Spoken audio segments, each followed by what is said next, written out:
মাননীয় স্পিকার, আপনাকে ধন্যবাদ।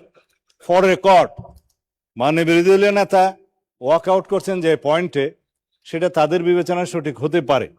তবে বাংলাদেশের মানুষ গণ অভ্যুত্থান পরবর্তীতে বাংলাদেশের মানুষের প্রত্যাশা, আমরা পঞ্চদশ সংশোধনী বাতিল করতে চাই।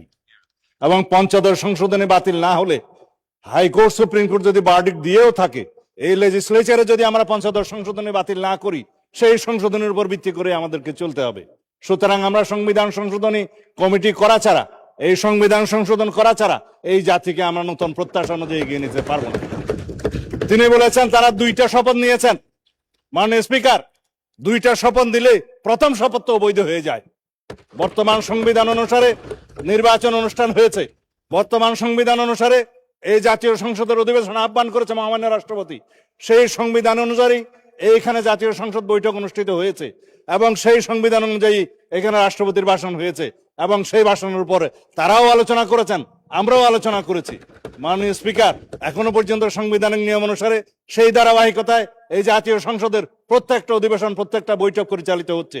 সুতরাং তারা যদি বলে থাকে তারা 2টা শপথ নিয়েছে, আর একটা শপথ আমরা তো নেইনি। মাননীয় স্পিকার, তারা শপথ নিয়েছে সংবিধান সংস্কার পরিষদের সদস্য হিসেবে। কোথায় আছে সংবিধান সংস্কার পরিষদের সদস্য হিসেবে শপথ নিতে পারবে? সেটা অসাংবিধানিক। যেটা উপদেষ্টা পরিষদে সিদ্ধান্ত হয়েছিল, আইন উপদেষ্টা নথিতে পাশ করেছে এবং সেই নোটিশটা নির্বাচন কমিশনে পাঠিয়েছে, সর্বৈব সেগুলো ভয়েড অ্যাব ইনিশিও প্রথম দিন থেকেই। এবং সেই আর্টিকেল 148 অনুসারে, তফসিল 3 অনুসারে সেখানে যে একটা ফর্ম ব্লু পেপারে ছাপিয়ে দেওয়া হলো যে সংসদ সদস্যগণ আবার আরেকটি শপথ নেবেন সংবিধান সংস্কার পরিষদের সদস্য হিসাবে, সেটা ফুল নাল এন্ড ভয়েড। এটা কোনো আনকনস্টিটিউশনাল, সে কোথাও নাই। এবং তার উপর ভিত্তি করে তিনি যে বক্তব্য দিলেন, গণভোটের গণরায় অনুসারে আমরা গণভোটকে সম্মান দিতে চাই। অবশ্যই গণভোটের গণরায়কে যদি সম্মান দিতে হয়, এই সংবিধানকে সংশোধন করতে হবে। এবং তারপরে যদি সবাই মিলে রাজি হয় যে সংবিধান সংস্কার পরিষদ গঠন হবে, তখন যে সংবিধান সংস্কার পরিষদের সদস্য হিসেবে শপথ নিতে পারবে, তখন সেটা হবে। এখন তো সেটা হয়নি। মাননীয় স্পিকার, আগে সংবিধান সংশোধন হতে হবে সমঝোতার ভিত্তিতে।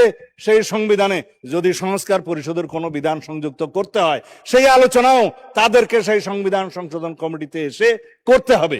তারপরে আলাপ আলোচনার ভিত্তিতে আমরা যে সংশোধিত সংবিধান পাবো, সেই সংবিধান অনুসারে আমরা এগিয়ে যাব।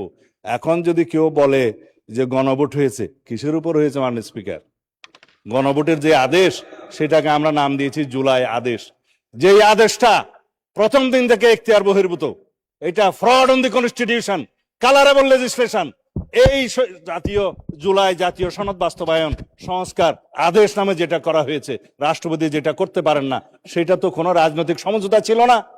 জুলাই জাতীয় সনদের কোথাও সেটা সমঝোতা হয়নি। তারাও স্বাক্ষর করেছেন সেখানে, আমরাও স্বাক্ষর করেছি।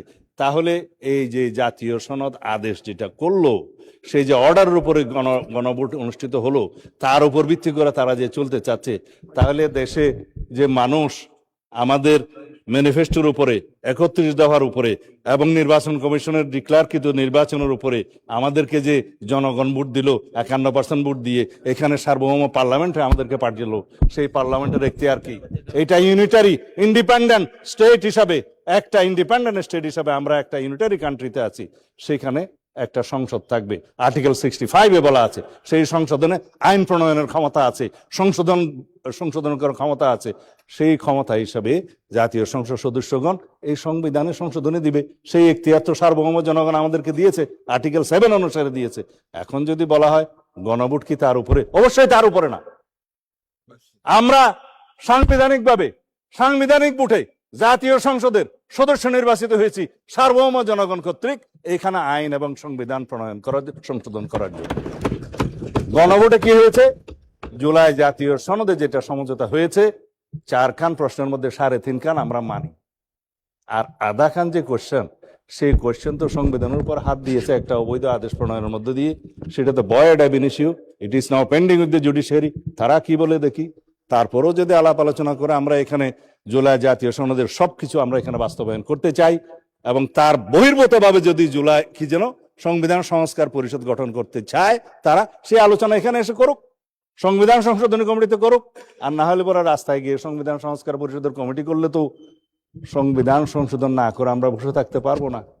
আর সংবিধান যদি সংশোধন আমরা না করি, তাহলে এই জাতি তো শেখ হাসিনা প্রদত্ত পঞ্চদশ সংশোধনী নিয়েই চলতে থাকবে। আমরা কি তা চাই?